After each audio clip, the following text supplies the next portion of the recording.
focus. Ideate, innovate, enable.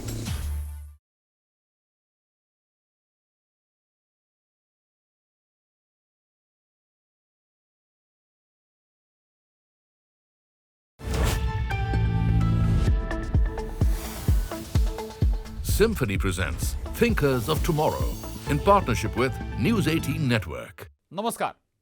अक्सर कहा जाता है कि हमारे जीने का तरीका ही हमारे बच्चों को विरासत में मिलने वाली दुनिया का आकार तय करेगा। इसलिए हमारे आसपास की स्थिति को वैसे ही बनाए रखना अब केवल विकल्प नहीं है, बल्कि हमारे भविष्य के लिए एक आवश्यकता है। खासतौर पर उस परिस्थिति में जब हम ऐसे समाज की ओर बढ़ रहे हैं जहां सबके साथ मिलकर प्रेरणा लेकर रहना होगा और जहां पर लोग महत्वपूर्ण हैं। इस कल की सोच को ध्यान में रखते हुए सिम्फनी और न्यूज 18 नेटवर्क साथ मिलकर थिंकर्स ऑफ टुमारो लॉन्च करने के लिए आगे आए हैं। यह एक नई राष्ट्रीय पहल है जो भारत के सबसे ज्यादा निरंतरता बनाए रखने और कर्मचारियों को महत्व देने वाले सूक्ष्म, लघु और मध्यम उद्यमों को दुनिया के सामने लाकर उन्हें सम्मानित करती है। इन क्षेत्रीय तथा राष्ट्रीय पुरस्कारों से पहले ये कैंपेन देश के 13 राज्यों में घूमकर देश में एमएसएमई की असली दुनिया को जानने समझने की कोशिश करेगा। हम समस्याओं के साथ ही उनके जवाबों पर भी एक्सपर्ट्स के साथ चर्चा करेंगे जो हमें एक निरंतरता का मार्ग तैयार करने में मदद करेंगे। आज हम मध्य प्रदेश के भोपाल में हैं और हमारे साथ बेहद खास 3 मेहमान हमारे साथ जुड़ रहे हैं। हमारे साथ हैं मिस्टर फाल्गुन शाह जी, सीईओ इंटरनेशनल सब्सिडरी सिम्फनी। हमारे साथ अगले गेस्ट हैं डॉक्टर राजीव अग्रवाल, अध्यक्ष association of all industries Mandideep Bhopal. और हमारे साथ तीसरे बेहद खास मेहमान mister Saurabh Mishra ji, director seagull venture. तो चर्चा की करेंगे शुरुआत। मिस्टर फाल्गुन शाह जी, चर्चा की शुरुआत आपसे करूंगा। सवाल है कि कर्मचारियों की सिक्योरिटी, उनकी सुरक्षा, उनका कल्याण, ग्रोथ पर प्राथमिकता कितनी महत्वपूर्ण है, होनी चाहिए, खासतौर पर कारखाने के जो श्रमिक हैं उनके लिहाज से। एम्प्लॉइज बहुत ही इम्पोर्टेंट पार्ट है किसी भी कंपनी के, स्पेशली बिकॉज सारी जो प्रोडक्टिविटी है या तो माल की गुणवत्ता है वो सारी उससे आती है। सो अब उनकी जो प्रोडक्टिविटी है, क्वालिटी है, कंसिस्टेंसी है, वो सारा डिपेंड करता है कि कितने कंफर्टेबल वो काम कर पा रहे हैं। और ये जो कंफर्ट लेवल है वो टेम्परेचर पे काफ़ी हद तक आधारित है। Freshness of the air as well as temperature, ये दोनों चीज़ पे काफ़ी आधारित है। हालांकि ये काफ़ी स्टडीज़ में पाया गया है, इंडिया में आईआईएम का भी स्टडी है और इंटरनेशनल लेवल पे भी काफ़ी स्टडी है कि अगर ये टेम्परेचर्स कंफर्ट जोन से बाहर चले गए तो प्रोडक्टिविटी में ड्रास्टिक ड्रॉप होता है, कंसिस्टेंसी में ड्रॉप होता है, एब्सेंटिज्म बढ़ती है, तो जो एम्प्लॉयर है, जो ओनर्स है, उनको भी काफ़ी नुकसान होता है। खास कदम में बेसिकली ऐसा है कि कंफर्ट लाने के लिए तो एक पर्टिकुलर टेम्परेचर और freshness circulated, well circulated air का बनाए रखना जरूरी है। अब जब कंफर्ट की अगर बात करें तो उसमें काफ़ी सारे सॉल्यूशंस होते हैं, लेकिन एक चीज़ ही बहुत इंपॉर्टेंट जो अभी सामने उभर के आ रही है, सस्टेनेबिलिटी, कि हम सारी चीज़ें ऐसी करें जो सस्टेनेबल है, जो रिसोर्सेज को हम ओवर यूटिलाइज न करें और आने वाली पीढ़ियों के लिए भी वैसे का वैसा रिसोर्सेज बना रहे। तो जो भी सॉल्यूशंस इस्तेमाल करें उसमें ये जरूर सोचना चाहिए कि सॉल्यूशन सस्टेनेबल है कि नहीं। बेसिकली जितने भी सॉल्यूशंस है जिससे ग्रीन हाउस गैसेस बढ़ते हैं तो उसमें डेफिनेटली काफ़ी चैलेंजेस है। जो सॉल्यूशंस ज़्यादा एनर्जी कंज्यूम करते हैं उसमें भी काफ़ी चैलेंजेस है, बिकॉज ये सारी चीज़ में ये चैलेंजेस आती है कि इतनी एनर्जी हम सस्टेनेबल सोर्सेज से लाएंगे कैसे। तो जो भी सॉल्यूशंस कंफर्ट देने के हैं, जिसमें एनर्जी का कंजम्पशन कम होता है, जिसमें ग्रीन हाउस गैसेस का एमिशन नहीं होता है, वो बेस्ट सॉल्यूशंस है किसी भी फैक्ट्री के, किसी भी वेयर हाउस के, किसी भी वर्क प्लेस के कंफर्टेबल सॉल्यूशंस के लिए। ठीक है, महत्वपूर्ण बात आपने कही है। और डॉक्टर राजीव अग्रवाल जी, हम आंतरिक तौर पर, इंटरनल तौर पर एमएसएमई में यथास्थिति की बात करते हैं, उस संस्कृति का निर्माण करने की बात करते हैं, उसे बनाए रखना एमएसएमई में, लघु और सूक्ष्म मध्यम उद्यम में कितना जरूरी है, कितना महत्वपूर्ण है? प्रशांत जी, बहुत बढ़िया सवाल है और बिल्कुल सही सवाल है क्योंकि एमएसएमई के लिए एक अलग सी स्थितियां हैं। एमएसएमई अपनी रोजमर्रा की ज़रूरतों से जूझता रहता है और शायद ये उसके लिए बड़ा विषय अलग सा है। लेकिन अब वक्त बदल रहा है, ग्लोबली हम देख रहे हैं कि यथास्थिति बनाए रखना जरूरी है। पुरानी कहावत है कि हमें धरती अपने पूर्वजों से विरासत में नहीं बल्कि बल्कि हमारा उधार है आने वाली पीढ़ियों के लिए। अब ये कल्चर निर्माण करना एक बड़ा काम है जो कि एक एमएसएमई के अंदर किया जाना चाहिए और हम बहुत सारे कर रहे हैं। आज की तारीख में एमएसएमई के लिए क्या है, चूंकि उसे एनओसी लेना है एनवायरमेंटल का, तो इसलिए वो कुछ काम कर रहे हैं। बट मुझे लगता है कल्चर का निर्माण जो आपने कहा होना चाहिए, उसके लिए क्या करने की जरूरत है। हर आदमी जो काम कर रहा है उसके दो गोल हैं इंडस्ट्री में जो काम कर रहा है। एक है उसके फाइनेंशियल गोल आर्थिक, और दूसरे हैं नॉन फाइनेंशियल। नॉन फाइनेंशियल में हम उसको यथास्थिति समझाने की कोशिश करें, उनसे मीटिंग्स करें, उनको बात करने का मौका दें, वहाँ पोस्टर लगाएं जहाँ हम उनको बता सकें कि हमारे गोल की क्या ज़रूरत है, उनको सहभागिता बनाएं। मे बी एक यथास्थिति चैंपियन का कोई अवार्ड रखें, लोगों से पूछा जाए कि और हम क्या किया जा सकता है, हमारे लिए नहीं, अपने लिए नहीं, उन्हें कहें कि आप अपने बच्चों के लिए, आने वाली पीढ़ियों के लिए क्या किया जा सकता है। और सबसे बड़ी बात, जो उद्योग का प्रमोटर है, जो एम्प्लॉयर है, जो नियोक्ता है, उसकी कमिटमेंट दिखनी चाहिए, तब लोग करेंगे। बिल्कुल, यानी कि उन्हें कन्विंस करना भी बहुत ज़रूरी है, यानी कि जो आप उनके कल्याण के लिए काम कर रहे हैं उसे बताना समझाना भी ज़रूरी है। सौरभ मिश्रा जी, यथास्थिति बनाए रखने के कंपनी के बाहर भी काम महत्वपूर्ण हैं, लेकिन क्या उन्हें एमएसएमई के लिए उनसे मुश्किल भी पैदा हो सकती है क्या? किस नज़रिए से देखेंगे आप? प्रशांत जी, इसमें जो बात कही है राजीव जी ने, यथास्थिति बनाए रखना एमएसएमई के लिए जरूरी है और इसमें मुश्किल जैसी कोई चीज़ नहीं है। यहाँ पर सरकार का एक सहयोग होना चाहिए, क्योंकि जब यथास्थिति बनाए रखने के लिए प्रमोटर को मोटिवेशन होना चाहिए कि वो इसके, क्योंकि उसके एंड पर हमेशा कुछ ना कुछ पैसा खर्च होगा, उसके एंड पर कुछ ना कुछ रिसोर्सेज एक्स्ट्रा लगेंगे। तो उसके लिए अगर सरकार की तरफ से किसी तरह का कंट्रीब्यूशन है, उसको इंसेंटिव दिया जा रहा है, तो वो वहाँ पर इस काम को करेगा। दूसरा, इसका फ़ायदा जो है यथास्थिति बनाए रखने से, जब एक ऑर्गेनाइजेशन के अंदर, एक एमएसएमई के अंदर जो उनकी ग्लोबल कॉम्पिटिटिवनेस है, देखिए आज की डेट में बाजार जो है वो सिर्फ घरेलू बाजार नहीं रह गया है, अंतर्राष्ट्रीय बाजार है। और अंतर्राष्ट्रीय बाजार में अगर आपको कॉम्पीट करना है तो आपको उस वैल्यू प्रपोजिशन में अपने आप को आगे बढ़ाना है, तो आपकी जो स्ट्रेंथ है वो यथास्थिति बनाए रखने से रहेगी, समावेशी परिप्रेक्ष्य को लागू करने से रहेगी। तो इसके लिए सरकार को दोहरा लाभ है, सरकार को इसके लिए आगे बढ़ना चाहिए। प्रमोटर्स, जहाँ तक हम समझते हैं, राजीव जी भी इससे सहमत रहेंगे कि ज़्यादातर प्रमोटर्स इसको करना चाहते हैं, बिकॉज इससे उनको लंबे समय में काफ़ी लाभ होगा। जी, बहुत महत्वपूर्ण बात आपने कही है। मिस्टर फाल्गुन शाह जी, जो क्या प्रतिनिधित्व वाले जो समुदाय हैं उनको शामिल करने वाले काम को, वातावरण तैयार करने में भी उससे फ़ायदा हो सकता है? कैसे प्रशिक्षित किया जा सकता है, कार्य में शामिल और उन्हें पदोन्नत किया जा सकता है क्या, और क्या तरीके हो सकते हैं? बहुत इम्पोर्टेंट क्वेश्चन है, बहुत ही इम्पोर्टेंट क्वेश्चन है। बेसिकली क्या है कि हम हालांकि ज़्यादातर तौर पे ये देखा जाता है कि जो कैपेबल है उनको एम्प्लॉय करो, बट दूसरी सोच ये है कि जिनको एम्प्लॉय करो उनको कैपेबल बनाओ। और दूसरा ये है कि इंक्लूजन का मेन अर्थ ये होता है कि ना, नॉट ओनली जेंडर, मतलब कि मेल फीमेल, बट ऑल्सो कौन से different classes of society, classes of the society, सारों को हम इंक्लूड करें।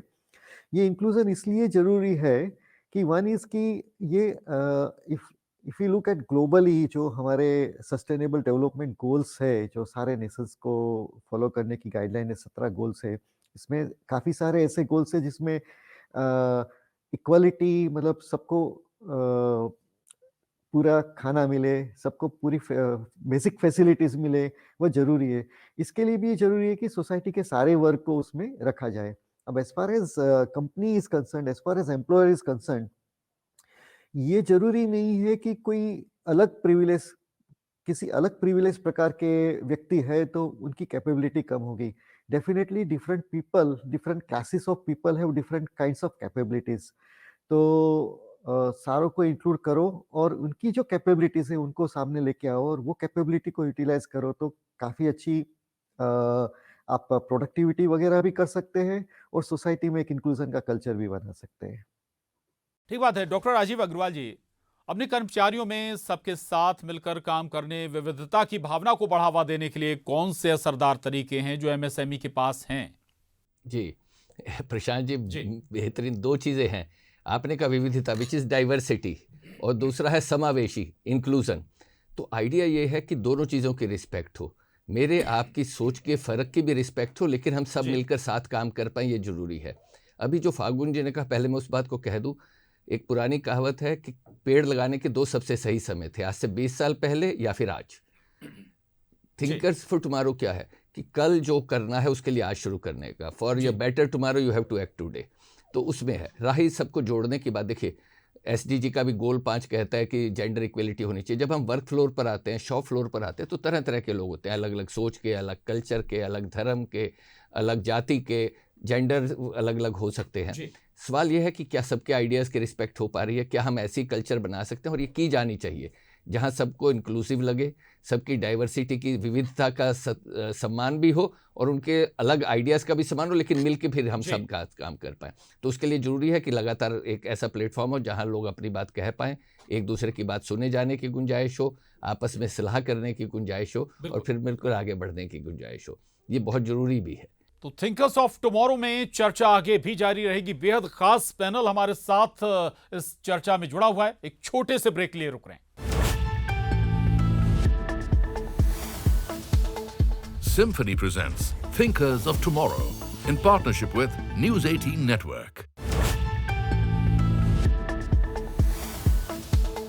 Symphony presents Thinkers of Tomorrow in partnership with News 18 Network. तो थिंकर्स ऑफ टुमारो में एक बार फिर आपका स्वागत है। MSME के तमाम पहलुओं पर चर्चा अपने खास पैनल से एक बार फिर आगे बढ़ाएंगे। Mister Falgun Shah ji, thinkers of tomorrow का हम जिक्र कर रहे हैं, इस पहल के पीछे का नजरिया क्या है? सो थिंकर्स फॉर टुमारो बेसिकली हम जो सिम्फनी कंपनी है, तो हम पहले से, जब से ये कंपनी फाउंड हुए तब से ऐसे प्रोडक्ट्स में और ऐसे प्रोडक्शन मेथड्स में है जिनमें सस्टेनेबिलिटी है। सस्टेनेबिलिटी शब्द की भी खोज नहीं हुई थी, तब से हमारी प्रोडक्ट ग्रीन प्रोडक्ट और सस्टेनेबल प्रोडक्ट है। तो हम ये सोच रहे थे कि क्यों न हम एक ऐसी मूवमेंट का हिस्सा बने, मतलब हम नहीं, मूवमेंट बने जिसका हम एक हिस्सा बने, जिसमें एवरीवन इज थिंकिंग कि कल क्या हो रहा है, मतलब कल के लिए हम क्या कर रहे हैं। आज के लिए जो कर रहे हैं वो तो ठीक ही है, लेकिन कल के लिए क्या कर रहे हैं, हमारी आने वाली पीढ़ियों को इतने रिसोर्सेज मिलेंगे कि नहीं, उनको भी पूरा मतलब जितने भी नेचुरल रिसोर्सेज है वो सस्टेन रहेंगे कि नहीं, जितने भी कंफर्ट लेवल्स है वर्किंग के या बाहर घूमने के या एयर की क्वालिटी वगैरह है, वो उतनी उनको मिल पाएगी कि नहीं। सो एक ये सोच है, जो सोच प्रोलिफरेट करना चाहते हैं हम। तो ये एक माध्यम है जिसके माध्यम से हमें उम्मीद है कि ये सोच की प्रोलिफरेशन होगी और काफी मात्रा में ही आगे बढ़ पाएगी, काफी पार्टिसिपेशन रहेगा सबका इसमें। तो मिस्टर सौरभ मिश्रा जी, क्या कार्यस्थल में ऊर्जा कुशल तकनीकों को लागू करने से भी कर्मचारियों के मूड और कल्याण को बढ़ावा मिल सकता है? उदाहरण के लिए air cooled factory, motion sensor, LED lighting इत्यादि। बिल्कुल प्रशांत जी, ये एक ऐसा फंडामेंटल फैक्ट है जिसको इंडस्ट्रियल रिवॉल्यूशन जब से शुरू हुआ है तब से सारे के सारे मैनेजमेंट थिंकर जो इंडस्ट्रीज़ की बात करते हैं, उसकी प्रोडक्टिविटी को बढ़ाने की बात करते हैं, टेलर से लेकर मास्लो तक सभी ने इसको रिकमेंड किया है। अगर हम एक अच्छे एनवायरनमेंट में हैं, अच्छी जगह पर है जहाँ पर एक प्रॉपर टेम्परेचर मेंटेन हो रहा है और लाइट इफ़ेक्ट जहाँ पर सही है, वहाँ पर हमारी कार्यकुशलता अपने आप बढ़ती है, हमको ज़्यादा अच्छा महसूस होता है। और अगर हम अच्छा महसूस करेंगे तो हम उसका प्रोडक्टिविटी में हमारा इम्पैक्ट पड़ेगा। देखिए, आज की डेट की सबसे अच्छी खासियत बात यह है कि इस तरह के उत्पादों का जब आप प्रयोग अपनी MSME इंडस्ट्री में करते हैं तो आपको पता चलता है कि इससे आपका बिजली का बिल भी बच रहा है और प्रोडक्टिविटी भी बढ़ रही है। तो अगर इस तरह का कोई प्रयोग आप करने जाएंगे और आप अपनी बचत भी करेंगे और प्रोडक्टिविटी के कारण अपना मुनाफा भी बढ़ाएंगे, तो ये एक ऐसा उपाय है जिसको हर इंडस्ट्री को करना चाहिए। और भारत जैसे देश में जहाँ ऊर्जा की बहुत ज़्यादा रिक्वायरमेंट है, तो वहाँ जहाँ पर हम बचा सकते हैं हमें वहाँ बचाना चाहिए। बिल्कुल बिल्कुल, ये ज़रूरी बात है। और राजीव अग्रवाल जी, कर्मचारियों की देखभाल और कल्याण भी बड़ा महत्वपूर्ण मसला है। इनकी कल्याण की संस्कृति को MSME कैसे बढ़ावा दे सकता है? दूसरा, कर्मचारियों को आकर्षित करने और उन्हें काम से जुड़े रखना भी एक कई बार चुनौती होती है। क्या क्या कदम उठाए जा सकते हैं? उन्हें कौन कौन से लाभ दिए जा सकते हैं? दो तरह के एम्प्लॉय होते हैं जनरली कार्य। एक होते हैं जो कंपनी से जुड़े रहते हैं, काम को उतना पसंद नहीं करते। कुछ लोग इसलिए काम करते रहते हैं, काम पसंद है, कंपनी उतनी पसंद नहीं है, तो इसे कहते हैं एम्प्लॉय एंगेजमेंट। इन दोनों के बीच के गैप को अगर हम दूर कर पाए, कुछ लोग कंपनी से एंगेज्ड है, कुछ लोग अपनी जॉब से एंगेज्ड है, तो ये दूर करने के लिए सस्टेनेबिलिटी, यथास्थिति जो ये सिम्फनी कर रहे हैं, जो ये फाउंड कर रहे हैं, ये इसका बहुत बड़ा इंपॉर्टेंट रोल है। क्या क्या है? पहला, सुरक्षित फ्लोर पे आदमी की प्रोडक्टिविटी बढ़ती है, उसको एंग्जाइटी नहीं होती है, अपनी चिंता नहीं होती है। दूसरा, आप इसको एडवर्टाइज कर सकते हैं कि एक सुरक्षित फ्लोर है। देखिए, अभी जो पहले सवाल में फागुन जी ने कहा, ये ब्रांडिंग बनेगा, आने वाले दिनों में माल बेचने के लिए एक पॉइंट बनेगा कि हम सस्टेनेबल ऑर्गेनाइजेशन है। आप लोगों को अट्रैक्ट कर पाते हैं, टैलेंट को, अगर आपका सेफ फ्लोर है। आप डाइवर्स लोगों को, विविध लोगों को अपने यहाँ बुला सकते हैं, क्योंकि आप ये कह पाते हैं कि हमारे यहाँ बड़े इंक्लूसिव कल्चर है, आपको नहीं होने देते। तो आप ना सिर्फ टैलेंट अट्रैक्ट करते हैं, आप बेहतर लोग बुला पाते हैं, और आप बेहतर काम कर पाते हैं, प्रोडक्टिविटी बढ़ा पाते हैं, और लोगों की सेटिस्फैक्शन और प्लेजर बढ़ता है, और फाइनली फुल्ली एम्प्लॉय एंगेज हो जाता है आपका। जी, ठीक बात है। और इसमें हम एमएसएमई का जिक्र कर रहे हैं, इसमें महिलाओं की भी उतनी ही सहभागिता है, लेबर्स के तौर पर या किसी भी स्तर पर हम बात करें। तो इससे जुड़ा सवाल मेरा सौरभ मिश्रा जी से होगा। सौरभ जी, कौन से महिला केंद्रित लाभ हैं जिनसे एमएसएमई न सिर्फ मौजूदा कर्मचारियों को लाभ पहुंचा सकता है, बल्कि भविष्य के कर्मचारियों को भी आकर्षित कर सकते हैं? क्या लचीली कार्य व्यवस्था या फिर पालना घर की सुविधा आदि से भी मदद मिलती है क्या? हाँ, बिल्कुल मिलती है। और इसके लिए फिक्की जो है वो इस समय काफ़ी प्रयास कर रहा है। हमने इस बजट सत्र के लिए सरकार से आग्रह किया है कि महिला उद्यमिता नीति, डेडिकेटेड महिला उद्यमिता नीति लेकर आए, जिससे कि महिलाओं की ये जो सारी की सारी ज़रूरतें हैं, इनको ध्यान में रखते हुए उद्योगों का विकास हो सके। इसमें मैं मध्य प्रदेश शासन का आभार व्यक्त करूंगा, बिकॉज उन्होंने फिक्की के अनुग्रह पर मध्य प्रदेश में भोपाल और इंदौर में वुमेन इंडस्ट्रियल पार्क की घोषणा करी, और जल्दी वहां पर उन सारी सुविधाओं के साथ जो महिलाओं पर केंद्रित है। देखिए, महिलाओं की सबसे बड़ी जो जरूरत है वो है सुरक्षा। वो इंडस्ट्रियल एरिया में जाकर, इंडस्ट्री के अंदर जाकर सुरक्षित महसूस करना चाहती है, बिकॉज इंडस्ट्रीज जो है वो सुबह 9 बजे शुरू होकर 6 बजे ख़त्म होने वाली जगह नहीं है, वहाँ 24 घंटे काम चलता है। तो सुरक्षा सबसे पहला कार्य है जिसकी महिलाओं को ज़रूरत है। उसके बाद शासन ने यहाँ पर कुछ और अच्छे प्रयोग किए हैं, जिसमें उन्होंने कॉमन फैसिलिटी सेंटर्स, जिसमें महिलाओं के संबंधित, जैसे आपने पालना घर की बात करी, उनके बच्चों की एजुकेशन की बात करी, उनकी महिलाओं से संबंधित बीमारियों की जानकारी की बात करी, या उनके लिए जो सुविधाएं वहाँ होनी चाहिए, वो सारी सुविधाओं का इंडस्ट्रियल एरिया में कॉमन फैसिलिटी सेंटर्स के माध्यम से लेकर आया जाना बहुत ज़रूरी है। और इस चीज़ के लिए शासन अभी कुछ कर रहा है। अगर एमएसएमई उद्योग उसमें और आगे बढ़ेंगे तो भागीदारी के साथ बहुत अच्छा कार्य हो सकता है। बिल्कुल बिल्कुल। सौरभ मिश्रा जी, बहुत सारे उद्योग एक साथ लगे होते हैं, कई बार बदलते भी उद्योग, लेकिन जब एक जो वर्कर है एक कंपनी छोड़कर दूसरी कंपनी में जाता है, तब कोई नए चैलेंजेस आते हैं क्या? नए तरीके से उसे ट्रेनिंग देनी होती है क्या? नई टेक्नोलॉजी से अवगत कराना पड़ता है क्या? भारत देश में स्किल इंडिया मिशन काफ़ी दिनों से काम कर रहा है। बिल्कुल। और हमने काफ़ी सारे लोगों को स्किल किया है, लेकिन आज की डेट में एमएसएमई की रिक्वायरमेंट है कि यहाँ पर हम री-स्किल, फिर से स्किलिंग, जो आज की डेट में हमारी टेक्नोलॉजी चेंज हुई है, जिस तरह की इंडस्ट्री 4.0 के अंदर नई तकनीक आ रही हैं, वो सारी की सारी री-स्किलिंग के अंदर हम लेकर आएँ और री-स्किल इंडिया का एक नया मिशन चालू हो। अब ये जो री-स्किल इंडिया मिशन है, इसको अगर आप करते हैं तो हमारे यहाँ एमएसएमई में, आपने बिल्कुल सही बात बोली कि ज़्यादातर एमएसएमईज आसपास होती है और उनका एक क्लस्टर होता है, और उन क्लस्टर्स के अंदर लोग अगर इधर से उधर जाते हैं तो उससे उतना फ़र्क नहीं पड़ता, बिकॉज वहाँ एक इकोसिस्टम बन चुका है, वहाँ की रिक्वायरमेंट एक ही जैसी है। वो जब एक जगह से छोड़कर बहुत दूसरी, मतलब उस क्लस्टर से बाहर चले जाते हैं तो उस क्लस्टर का नुकसान होता है। इसके लिए आज की डेट में एमएसएमईज को साथ में मिलकर कुछ इनोवेटिव सॉल्यूशन, जिसके में से एक इनोवेटिव सॉल्यूशन का हम प्रयास भी कर रहे हैं कि प्रधानमंत्री आवास योजना के साथ मिलकर एमएसएमई कुछ अंशदान करे, यूनिट वर्कर कुछ, श्रमिक कुछ अंशदान करे, और बाकी जो सहयोग है वो आवास योजना से मिल रहा है, और जहां क्लस्टर बना हुआ है उसके पास ही उनकी आवासीय सुविधाएं। तो इस तरह की सुविधाओं को अगर हम जोड़ देंगे तो वहाँ पर हमारा जो ये आज श्रमिक या अर्धकुशल श्रमिक जो छोड़कर चला जाता है या वो अपने आप को चेंज करने की कोशिश करता है, वो नहीं होगा। और क्योंकि अभी हम क्लस्टर डेवलपमेंट अप्रोच को फोकस कर रहे हैं, तो यहाँ पर उस क्लस्टर के अंदर री स्किलिंग की सुविधा अगर हम जोड़ेंगे तो फिर हमारे यहाँ पर जो अभी हमारे पास कुशल श्रमिकों की ज़रूरत का जो परेशानी है वो पूरी तरीके से ख़त्म हो जाएगी। जी बिल्कुल, बहुत महत्वपूर्ण बात आपने कही। और आखिरी सवाल इस डिबेट का चर्चा का राजीव अग्रवाल जी से। राजीव जी, आप Mandideep Bhopal association of all industries, हम उस जगह को कहें कि वो सेंट्रलाइज्ड भी है लघु और सूक्ष्म मध्यम उद्यम एमएसएमई के लिहाज से, एक जगह पर सारे उद्योग होने का फायदा भी मिलता है, उसके कुछ बेनिफिट्स भी हैं। बिल्कुल है जी। आप समझिए, जिस इंडस्ट्रियल एरिया को मैं अभी जिसका मैं अध्यक्ष हूँ, वहाँ पर लगभग 450 MSME यूनिट है।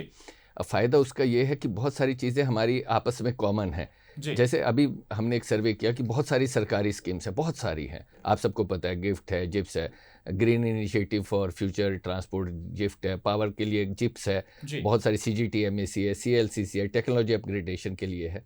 तो ये किसी सेक्टर स्पेसिफिक ना होके पूरे सेक्टर के लिए है। तो मेरे लिए बड़ा आराम ये है कि हम एक जगह सबको इकट्ठा करते हैं और सारी स्कीम उनको बता पाते हैं और उन तक पहुंचा पाते हैं। तो एक जगह होने का सबसे बड़ा सुख ये है कि एक बारी में अधिक से अधिक उद्योगों को उसका लाभ पहुंच पाता है, नॉलेज पहुंच पाता है, क्योंकि स्कीमें बहुत हैं। हमने एक सर्वे किया तो पता लगा सिर्फ 8% लोगों को पता है कि स्कीम क्या है, और उसमें भी 80% का कहना था कि बड़ी कमरसम है। लेकिन सरकार ने अब बहुत सारा काम किया है ईज ऑफ डूइंग बिजनेस पर, तो उसके मातहत अब हम ये कर पा रहे हैं कि लोगों तक अपनी बात पहुंचा पा रहे हैं, उनको समझा पा रहे हैं, क्योंकि सब एक जगह पर है। जी, बहुत महत्वपूर्ण बात आपने कही। एमएसएमई लघु और सूक्ष्म मध्यम उद्यम में क्या होना चाहिए, क्या किया जा सकता है कल्याण के लिए, जो कर्मचारी हैं, वर्कर्स हैं, उन सभी के लिए, और क्या कुछ इसमें और नई चीज़ें हो सकती हैं ट्रेनिंग के लिहाज से भी। आशा करते हैं हमारे दर्शकों को बहुत सारी इन्फॉर्मेशन, जानकारी इससे मिली होगी। बेहद खास हमारे साथ तीन खास मेहमान हमारे साथ इस चर्चा में शामिल हुए थे। बहुत शुक्रिया आप तीनों का, डॉक्टर राजीव अग्रवाल जी, मिस्टर सौरभ मिश्रा जी, मिस्टर फाल्गुन शाह जी, बहुत शुक्रिया, बहुत धन्यवाद इस चर्चा में शामिल होने के लिए। Symphony presents Thinkers of Tomorrow in partnership with News 18 Network.